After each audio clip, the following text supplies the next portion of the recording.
Iakyat dito ang bilag! Panguhuli lang po ako ng ibon. Ang dami namang maaaring hulihin dyan. Bakit ibon pa? Dahil yung polo na sa sakit ng ama ko. Gagaling ng ama mo. Ako naman ang papatay mo. Parusahan ng masamang buting nagnais na kanyang kapahamakan. Bakit hindi na lang natin siya ibulog dito? Para kainin na siya ng mga pating.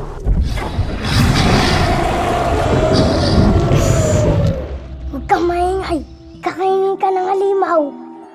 Papakawalan kita, kaibigan ako. Ayon sa nuno, siya lang ang may karapatang humuli sa ibong atat. Inipon ko kayo, hindi upang sariwain ang alitan. Ito ay pag-uusap.